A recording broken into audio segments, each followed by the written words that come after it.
Hello guys, welcome back to my channel soulful tarot 777. ಇವತ್ತಿನ topic ಬಂದು ನಿಮ್ಮನ್ನ ಬಿಟ್ಟೋದಂತ ವ್ಯಕ್ತಿ ಮತ್ತೆ ರಿಟರ್ನ್ ಬರೋ ಚಾನ್ಸಸ್ ಇದೆಯಾ? ನೀವು ನೋ ಕಾಂಟ್ಯಾಕ್ಟ್ ಅಲ್ಲಿ ಇರ್ಬೋದು, ಸಪರೇಷನ್ ಅಲ್ಲಿ ಇರ್ಬೋದು, ಅಥವಾ ಬೇರೆ ಏನೇ ಸಿಚುವೇಶನ್ಸ್ ನಡೀತಿರ್ಬೋದು ನಿಮ್ಮಿಬ್ರಲ್ಲಿ.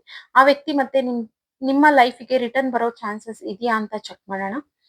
ವಿಡಿಯೋ ಸ್ಟಾರ್ಟ್ ಮಾಡೋಕ್ಕೂ ಮುಂಚೆ ಇನ್ನೂ ಯಾರೆಲ್ಲ ನನ್ನ ಚಾನಲ್ನ ಸಬ್ಸ್ಕ್ರೈಬ್ ಮಾಡ್ಕೊಳ್ದೆ ನೋಡ್ತಾ ಇದ್ದೀರಾ, ದಯವಿಟ್ಟು ಸಬ್ಸ್ಕ್ರೈಬ್ ಮಾಡ್ಕೊಂಡು ನೋಡಿ. ಹಾಗೆ ಲೈಕ್ ಮಾಡಿ, ಶೇರ್ ಮಾಡಿ, ಕಮೆಂಟ್ ಮಾಡಿ.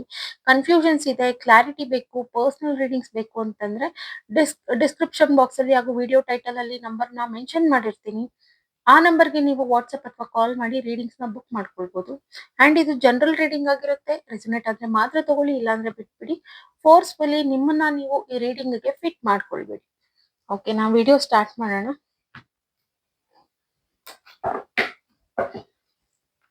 ಯೂನಿವರ್ಸ್ ನನ್ಗೆ ಇಲ್ಲಿ ಕ್ಲಾರಿಟಿ ಕೊಡಿ. ನನ್ನ ವ್ಯೂವರ್ಸ್ ಅವರ ಲೈಫಲ್ಲಿ ಅವ್ರನ್ನ ಬಿಟ್ಟೋದಂತ ವ್ಯಕ್ತಿ ರಿಟರ್ನ್ ಬರ್ತಾರ ಇವರ ಲೈಫಿಗೆ ಅಂತ ತಿಳಿಸ್ಕೊಡಿ.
ಇಲ್ಲಿ ಫಸ್ಟ್ ಸಿಚುವೇಶನ್ ನೋಡೋಣ. ಈ ವ್ಯಕ್ತಿ ಸಿಚುವೇಶನ್ ನೋಡೋದಾದ್ರೆ ಬಿಫೋರ್ ಕಂಪೇರ್ ಮಾಡಿದ್ರೆ ಈಗಂತೂ ತುಂಬಾನೇ ಕೆಟ್ಟದಾಗಿದೆ ಈ ವ್ಯಕ್ತಿಯ ಸಿಚುವೇಶನ್. ಅಥವಾ ನಿಮಗ್ ನೋಡೋದಾದ್ರೆ ಹಾಗನ್ಸೋದಿಲ್ಲ, ಈ ವ್ಯಕ್ತಿ ಚೆನ್ನಾಗೇ ಇದ್ದಾರೆ, ಇನ್ನೇನ್ ಕಮ್ಮಿ, ಇವರಿಗೆ ಆರಾಮಾಗಿದ್ದಾರಲ್ಲ ನನ್ ಬಿಟ್ಟು ಅಂತೆಲ್ಲ ನಿಮ್ಗೆ ಅನ್ಸುತ್ತೆ. ಬಟ್ ಇಲ್ಲಿ ಆಕ್ಚುಲ್ ಆಗಿ ಹೇಳ್ಬೇಕಂದ್ರೆ ಈ ವ್ಯಕ್ತಿಯ ಮನಸ್ಥಿತಿ ಆಗಿರ್ಬೋದು ಅಥವಾ ಫೈನಾನ್ಷಿಯಲ್ ಸ್ಟೇಬಲ್ ಆಗಿರ್ಬೋದು, ಇದು ಯಾವ್ದೋ ಒಂದು ಬ್ಯಾಲೆನ್ಸ್ ರೀತಿಲಿ ಇಲ್ಲ ಇದು. ಬಿಕಾಸ್ ಇಲ್ಲಿ ಆಕ್ಷನ್ಸ್ ತಗೊಳೋದಿಕ್ಕೇನೆ ಈ ವ್ಯಕ್ತಿಗೆ ತುಂಬಾ ಭಯ ಇದೆ. ಇಲ್ಲಿ ಕೆಲಸ ಮಾಡ್ತಿದ್ದಾರೆ, ಕೆಲಸ ಏನ್ ಮಾಡ್ಬೇಕೋ ಮಾಡ್ತಿದ್ದಾರೆ. ಇನ್ನೊಂದು ಇಲ್ಲಿ ಫ್ಯಾಮಿಲಿ ರೆಸ್ಪಾನ್ಸಿಬಿಲಿಟೀಸ್ ಅನ್ನೋದು ಜಾಸ್ತಿ ಕಾಣಿಸ್ತಿರ್ಬೋದು. ಒಂದು ಸ್ಯಾಟಿಸ್ಫ್ಯಾಕ್ಷನ್ ಅನ್ನೋದು ಇಲ್ಲ, ಇಲ್ಲಿ ಸಮಾಧಾನ ಅನ್ನೋದಿಲ್ಲ ಆ ವ್ಯಕ್ತಿಗೆ. ಬಿಕಾಸ್ ಎಷ್ಟೇ ಮಾಡ್ತಿದ್ರು ರಿಪೀಟ್ ಮಾಡ್ತಿರ್ಬೇಕು. ತುಂಬಾ ಬರ್ಡನ್ ಅನ್ಸ್ತಿದೆ ಆ ವ್ಯಕ್ತಿಗೆ. ಯಾವಾಗ ಈ ಸಿಚುವೇಶನ್ಸ್ ಎಲ್ಲ ಎಂಡ್ ಆಗುತ್ತೆ ಅನ್ನೋ ಯೋಚನೆನಲ್ಲಿದ್ದಾರೆ. ಆಕ್ಚುಲ್ ಆಗಿ ನಿಮ್ ಕಡೆ ಬರ್ತಾರ ಅಂತಂದ್ರೆ ಇನ್ನು ತುಂಬಾನೇ ಟೈಮ್ ತಗೊಳುತ್ತೆ. ಈಗ ಸದ್ಯಕ್ಕೆ ಇಲ್ಲಿ ಎನರ್ಜಿ ಅನ್ನೋದು ಏನು ಕಾಣ್ತಿಲ್ಲ, ನಿಮ್ ಕಡೆ ಬರೋ ಎನರ್ಜಿ ಕಾಣ್ತಿಲ್ಲ. ಬಿಕಾಸ್ ಈ ವ್ಯಕ್ತಿ ಮೈಂಡ್ ವೈಸ್ ಡಿಸ್ಟರ್ಬ್ ಆಗಿದ್ದಾರೆ, ಫ್ಯಾಮಿಲಿ ರೆಸ್ಪಾನ್ಸಿಬಿಲಿಟೀಸ್ ಜಾಸ್ತಿ ಇದೆ, ಬ್ಯಾಲೆನ್ಸ್ ಇಲ್ಲ, ತುಂಬಾ ವಿಚಾರಕ್ಕೆ ವೇಟ್ ಮಾಡ್ತಾ ಇದ್ದಾರೆ. ಆಕ್ಷನ್ಸ್ ತಗೊಳ್ಳೋಷ್ಟು ಧೈರ್ಯನೇ ಇಲ್ಲ ಈ ವ್ಯಕ್ತಿಗೆ ಅನ್ನೋದು ಕಾಣ್ತಾ ಇದೆ ಇಲ್ಲಿ. ಓಕೆನಾ? ಆಕ್ಚುಲ್ ಆಗಿ ಇವ್ರು ನಿಮ್ ಕಡೆ ಬರ್ಬೇಕು, ರಿಟರ್ನ್ ನಿಮ್ ಲೈಫಿಗೆ ಬರ್ಬೇಕು ಅಂತಂದ್ರೆ ಫಸ್ಟ್ ಇವರಿಗೆ ಈ ಬರ್ಡನ್ ಏನಿದೆಯಲ್ಲ ಅದನ್ನೆಲ್ಲ ಕಂಪ್ಲೀಟ್ ಆಗ್ಬೇಕು. ಅದಾದ್ಮೇಲೆನೆ ಅವ್ರು ನಿಮ್ ಲೈಫಿಗೆ ಬರೋದಕ್ಕೆ ಸಾಧ್ಯ. ಬಿಕಾಸ್ ಇವರು ನಿಮ್ ಹತ್ರ ಹೇಳಿರ್ಬೋದು ಯಾವಾಗ್ಲಾದ್ರು, ಇಲ್ಲ ನಾನ್ ಖುಷಿಯಾಗಿ ಬರ್ಬೇಕು ನಿನ್ ಲೈಫಿಗೆ, ನನ್ನ ಬರ್ಡನ್ ಎಲ್ಲ ನಿಮಗ್ ಕೊಡ್ಬಾರ್ದು ಅನ್ನೋ ರೀತಿಲಿ ಅವ್ರು ಹೇಳಿರ್ಬೋದು ನಿಮ್ಗೆ. ನಿಮಗ್ ನೋಡೋ ರೀತಿಲಿ ಈ ವ್ಯಕ್ತಿ ಆ ರೀತಿ ಇಷ್ಟೊಂದೆಲ್ಲ ಕಷ್ಟ ಇದೆಯಾ ಅಂತ ನಿಮಗ್ ಅನ್ನಿಸ್ತಿಲ್ಲ. ಬಟ್ ಆಕ್ಚುಲ್ ಆಗಿ ಈ ವ್ಯಕ್ತಿ ತುಂಬಾನೇ ಪ್ರಾಬ್ಲಮ್ಸ್ ನ ಫೇಸ್ ಮಾಡ್ತಾ ಇದ್ದಾರೆ.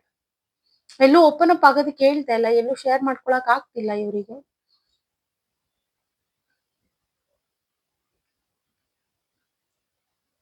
ಕೆಲವು ಸಂದರ್ಭದಲ್ಲಿ ಸೈಲೆಂಟ್ ಆಗಿರೋದೇ ಉತ್ತಮ ಅನ್ನೋ ಮಟ್ಟಕ್ಕೆ ಈ ವ್ಯಕ್ತಿ ಸೈಲೆಂಟ್ ಟ್ರೀಟ್ಮೆಂಟ್ ನ ಕೊಡ್ತಿದ್ದಾರೆ. ನಿಮಗೆ ಅವ್ರನ್ನ ನೋಡಿದಾಗ ಅನ್ಸುತ್ತೆ ತುಂಬಾ ಜೋಶ್ ಆಗಿದ್ದಾರೆ, ಚೆನ್ನಾಗಿದ್ದಾರೆ ಅಂತ. ಬಟ್ ಇವ್ರು ಮನ್ಸಿನ ವಿಚಾರ ನಿಮಗೆ ಗೊತ್ತಾಗ್ತಿಲ್ಲ. ಓಕೆನಾ? ಕ್ಲಾರಿಫೈ ಮಾಡೋಣ. ಯೂನಿವರ್ಸ್ ಕಾರ್ಡ್ಸ್ ನ ಕ್ಲಾರಿಫೈ ಮಾಡ್ಕೊಡಿ.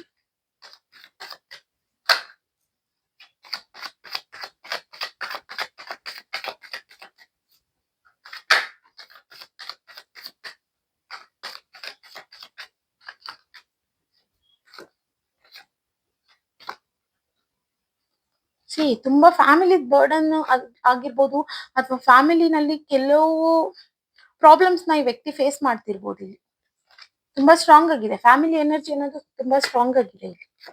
ಅಥವಾ ನೀವೇನಾದ್ರು ಸೆಕೆಂಡ್ ಆಪ್ಷನ್ ಆಗಿದ್ದೀರಾ ಅವ್ರ ಲೈಫ್ ಅಲ್ಲಿ, ಅವ್ರಿಗೆ ಮದ್ವೆ ಆಗಿದ್ಯಾ, ಆ ಜವಾಬ್ದಾರಿಗಳು ಜಾಸ್ತಿ ಇದೆಯಾ, ನಿಮ್ ಕಡೆಯಿಂದ ಈಗ ಬ್ರೇಕ್ ತಗೊಂಡಿರೋದು ಕಾಣ್ತಾ ಇದೆ. ಎಲ್ರಿಗೂ ಅಲ್ಲ, ಕಂಟ್ರೋಲಿಂಗ್ ಈ ವ್ಯಕ್ತಿ ನಿಮ್ ಜೊತೆಲಿದ್ದಾಗ ಸ್ವಲ್ಪ ನೆಗೆಟಿವ್ ಆಗಿ ತೋರಿಸಿದ್ದಾರೆ. ತುಂಬಾ ರೂಡ್ ಆಗಿ ಮಾತಾಡೋದಾಗ್ಲಿ, ಸುಮ್ನೆ ಅನುಮಾನ ಪಡೋದು, ನಿಮ್ಮನ್ನ ಕಂಟ್ರೋಲ್ ಮಾಡೋದು, ಈ ರೀತಿ ಎಲ್ಲ ತೋರ್ಸಿರ್ಬೋದು ಈ ವ್ಯಕ್ತಿ. ಅಥವಾ ನಿಮ್ ಕಡೆಯಿಂದ ಆ ವ್ಯಕ್ತಿನ ನೀವು ತುಂಬಾನೇ ಕಂಟ್ರೋಲ್ ಮಾಡಿರ್ಬೋದು. ಬಿಕಾಸ್ ಹೇಳ್ದಂಗೆ ಫ್ಯಾಮಿಲಿ ಜವಾಬ್ದಾರಿಗಳು ಜಾಸ್ತಿ ಇದೆ, ಅಲ್ಲೂ ಎಫರ್ಟ್ಸ್ ಅನ್ನೋದನ್ನ ಕೊಡ್ಬೇಕು. ಬಟ್ ಸ್ಟಿಲ್ ನೀವು ಆ ವ್ಯಕ್ತಿನ ಕಂಟ್ರೋಲ್ ಮಾಡ್ತಾ ಇದ್ದೀರಾ ಅನ್ಸಿ ಈ ವ್ಯಕ್ತಿ ವಾಕ್ ಅವೇ ಮಾಡಿದ್ದಾರೆ ಅನ್ನೋದು ಕಾಣ್ತಾ ಇದೆ ಇಲ್ಲಿ.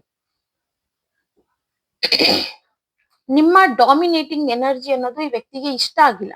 ಆಕ್ಚುಲ್ ಆಗಿ ನೀವು ಅವರ ಸೈಲೆನ್ಸ್ ನ ಎಷ್ಟು ಅರ್ಥ ಮಾಡ್ಕೊಳ್ಬೇಕಿತ್ತು ಅನ್ನೋ ಒಂದು ಥಾಟ್ ಇದೆ ಅವರಿಗೆ. ಓಕೆನಾ? ಸೊ ಈ ತುಂಬಾ ಡೀಪ್ ಆಗಿ ಹರ್ಟ್ ಆಗಿದ್ದಾರೆ. ಅಂಡ್ ಅವರಿಗೂ ಅನ್ಸುತ್ತೆ ಶೇರ್ ಮಾಡ್ಕೊಳ್ಬೇಕು, ಹೇಳ್ಬೇಕು ಈ ರೀತಿ ಪ್ರಾಬ್ಲಮ್ಸ್ ಇದೆ, ಸ್ವಲ್ಪ ದಿನ ವೇಟ್ ಮಾಡು, ಬರ್ತೀನಿ ಅಂತ ಹೇಳ್ಬೇಕು ಅನ್ಸುತ್ತೆ. ಆಕ್ಚುಲ್ ಆಗಿ ನಿಮ್ಮನ್ನ ಕಾಂಟ್ಯಾಕ್ಟ್ ಮಾಡೋದಿಕ್ಕೆ ಭಯ ಇದೆ ಆ ವ್ಯಕ್ತಿಗೆ. ಮತ್ತೆ ಇನ್ನೆಲ್ಲಾದ್ರೂ ಜಗಳ ಆಗುತ್ತೆ, ನೀವು ಅವ್ರನ್ನ ಕಂಟ್ರೋಲ್ ಮಾಡ್ತೀರಾ, ಎಲ್ಲಾ ಹೇಳ್ಕೊಂಡಾಗ ನೀವು ಸಜೆಷನ್ಸ್ ನ ಕೊಡ್ತೀರಾ. ಬಟ್ ಅದನ್ನ ತಗೊಂಡು ಅವ್ರ ಫ್ಯಾಮಿಲಿ ಮೇಲೆ ಇವರು ಅವರ ಫ್ಯಾಮಿಲಿ ಕಡೆ ಆ ಸಜೆಷನ್ಸ್ ನ ಪ್ರಕಾರ ನಡ್ಕೊಳಕ್ ಆಗಲ್ಲ. ಸೊ ಹಾಗಾಗಿ ನ್ಯೂ ಬಿಗಿನಿಂಗ್ ಅನ್ನೋದನ್ನ ಇನ್ನು ಓಲ್ಡ್ ಅಲ್ಲಿ ಇಟ್ಟಿದ್ದಾರೆ ಆ ವ್ಯಕ್ತಿ. ಅವರ ಪ್ರಾಬ್ಲಮ್ಸ್ ಎಲ್ಲ ಸಾರ್ಟ್ ಔಟ್ ಆಗ್ಬೇಕು, ಬರ್ಡನ್ ಇಂದ ಅವರು ಹೊರಗ್ ಬರ್ಬೇಕು.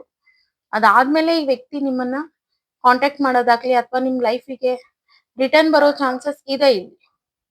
ಇದೆಲ್ಲ ಮುಗಿದ್ಮೇಲೆ. ಓಕೆನಾ? ಇನ್ನು ಸ್ವಲ್ಪ ಕ್ಲಾರಿಫೈ ಮಾಡೋಣ. ಯೂನಿವರ್ಸ್ ಪ್ಲೀಸ್ ಕ್ಲಾರಿಫೈ ಮಾಡ್ಕೊಡಿ.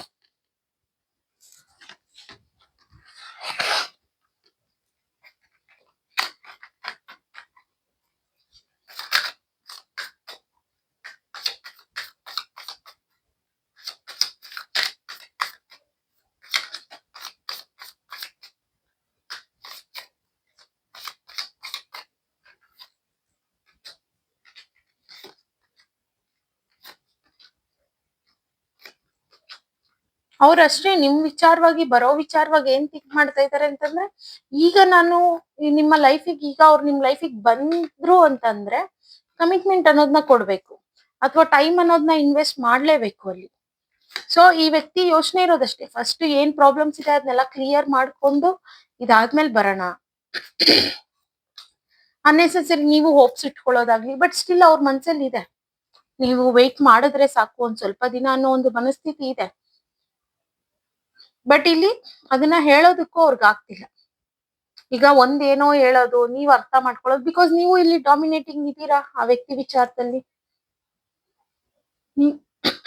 ನೀವು ತುಂಬಾ ಕಂಟ್ರೋಲ್ ಮಾಡೋದಾಗ್ಲಿ, ಹಾಗಾಗಿ ಈ ವ್ಯಕ್ತಿಗೆ ಓಪನ್ ಅಪ್ ಆಗೋದಕ್ಕೂ ಕಷ್ಟ ಆಗ್ತಾ ಇದೆ.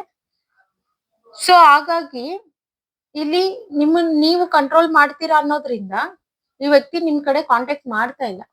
ಇನ್ನು ವೇಟ್ ಮಾಡ್ತಾರೆ, ಈ ವ್ಯಕ್ತಿನೂ ವೇಟ್ ಮಾಡ್ತಾರೆ, ನಿಮ್ ಲೈಫಿಗೆ ಬರ್ತಾರೆ. ಅವರ ಲೈಫ್ ಅಲ್ಲಿರೋ ಬರ್ಡನ್ ಎಲ್ಲ, ಆ ಬರ್ಡನ್ ಇಂದ ಹೊರಗ್ ಬರ್ಬೇಕು ಈ ವ್ಯಕ್ತಿ. ಆಗ ಖಂಡಿತ ಇಲ್ಲಿ ಎಂಡ್ ಆಗಿ ನ್ಯೂ ಬಿಗಿನಿಂಗ್ ಅನ್ನೋದು ಸ್ಟಾರ್ಟ್ ಆಗುತ್ತೆ. ಇಲ್ಲಿ ಪ್ರಾಬ್ಲಮ್ಸ್ ಏನಿದೆ ಅಲ್ಲ, ಇದೆಲ್ಲ ಎಂಡ್ ಆಗಿ ನ್ಯೂ ಬಿಗಿನಿಂಗ್ ಅನ್ನೋದು ಸ್ಟಾರ್ಟ್ ಆಗುತ್ತೆ. ಓಕೆನಾ? ಇಲ್ಲಿ ಆ ವ್ಯಕ್ತಿನೂ ಸ್ವಲ್ಪ ಡಿಪ್ರೆಸ್ ಫೀಲ್ ಮಾಡ್ತಾ ಇದ್ದಾರೆ. ಅವರಿಗೂ ಒಂದ್ ಗಿಲ್ಟ್ ಫೀಲ್ ಇದೆ, ನನ್ನಿಂದ ಏನಾದ್ರು ಮೋಸ ಆಗ್ತಾ ಇದೆಯಾ, ಬಿಕಾಸ್ ಅವ್ರಿಗೂ ಸ್ವಾರ್ಥ ಅನ್ನೋದಿದೆ ನಿಮ್ ಮೇಲೆ. ಈಗ ನಿಮ್ಮನ್ನ ವೇಟ್ ಮಾಡಿಸ್ತಾ ಇದ್ದಾರೆ ಆ ವ್ಯಕ್ತಿನೂ. ಬಟ್ ಹೇಳಿ ವೇಟ್ ಮಾಡ್ಸೋದಕ್ಕೂ ಹಂಗೆ ವೇಟ್ ಮಾಡ್ಸೋದಕ್ಕೂ ತುಂಬಾನೇ ಡಿಫ್ರೆನ್ಸ್ ಇದೆ. ಸೊ ಹೇಳಿ ಸಿಕ್ಕಾಕೊಳ್ಳೋ ಬದಲು ಏನಾಗುತ್ತೋ ಆಗ್ಲಿ, ಬಟ್ ಸ್ಟಿಲ್ ನೀವು ಅಲ್ಲಿವರೆಗೂ ಅವ್ರ ಪ್ರಾಬ್ಲಮ್ಸ್ ನ ಕ್ಲಿಯರ್ ಮಾಡ್ಕೊಂಡು ನಿಮ್ ಕಡೆ ಬರೋವರೆಗೂ ನೀವು ವೇಟ್ ಮಾಡಿದ್ರೆ ಸಾಕು ಅನ್ನೋ ಒಂದು ಮೈಂಡ್ ಸೆಟ್ ಇದೆ ಆ ವ್ಯಕ್ತಿಗೆ. ಆಗ ನಾನು ಬ್ಯಾಲೆನ್ಸ್ ನ ತಗೊಂಡ್ ಬರ್ತೀನಿ, ಆಗ ಆಕ್ಷನ್ಸ್ ನ ತಗೊಳ್ತೀನಿ ಅಂತ ಹೇಳ್ತಾ ಇದ್ದಾರೆ. ಓಕೆನಾ? ನೋಡ ನಿಮ್ಗೆ ಗೈಡೆನ್ಸ್ ಯೂನಿವರ್ಸ್ ಇಲ್ಲಿ ಓವರ್ ಆಲ್ ಈ ರೀಡಿಂಗ್ ಮೇಲೆ ಗೈಡೆನ್ಸ್ ನ ಕೊಡಿ.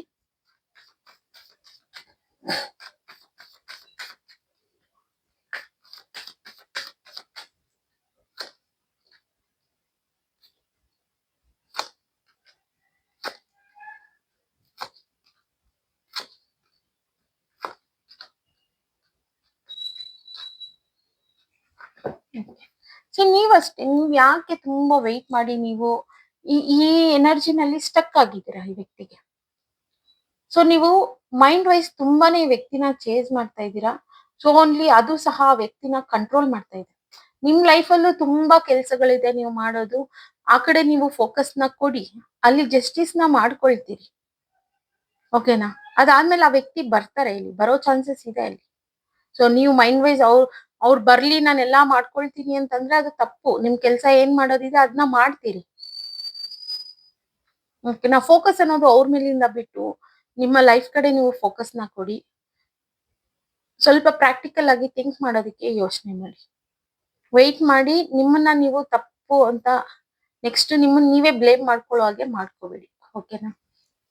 ಓಕೆ ಗಾಯ್ಸ್, ಇವತ್ತಿನ ರೀಡಿಂಗ್ ಇಷ್ಟೇ. ಇನ್ನು ಯಾರೆಲ್ಲ ನನ್ನ ಚಾನೆಲ್ ನ ಸಬ್ಸ್ಕ್ರೈಬ್ ಮಾಡ್ಕೊಳ್ದೆ ನೋಡ್ತಾ ಇದ್ದೀರಾ, ದಯವಿಟ್ಟು ಸಬ್ಸ್ಕ್ರೈಬ್ ಮಾಡ್ಕೊಂಡು ನೋಡಿ. ಹಾಗೆ ಲೈಕ್ ಮಾಡಿ, ಶೇರ್ ಮಾಡಿ, ಕಮೆಂಟ್ ಮಾಡಿ. ಕನ್ಫ್ಯೂಷನ್ಸ್ ಇದೆ, ಕ್ಲಾರಿಟಿ ಬೇಕು, ಪರ್ಸನಲ್ ರೀಡಿಂಗ್ಸ್ ಬೇಕು ಅಂತಂದ್ರೆ ಡಿಸ್ಕ್ರಿಪ್ಷನ್ ಬಾಕ್ಸ್ ಅಲ್ಲಿ ಹಾಗೂ ವಿಡಿಯೋ ಟೈಟಲ್ ಅಲ್ಲಿ ನಂಬರ್ ನ ಮೆನ್ಷನ್ ಮಾಡಿರ್ತೀನಿ. ಆ ನಂಬರ್ಗೆ ನೀವು ವಾಟ್ಸ್ಆಪ್ ಅಥವಾ ಕಾಲ್ ಮಾಡಿ ರೀಡಿಂಗ್ಸ್ ನ ಬುಕ್ ಮಾಡ್ಕೊಳ್ಬಹುದು. ಓಕೆನಾ? Thank you guys, by.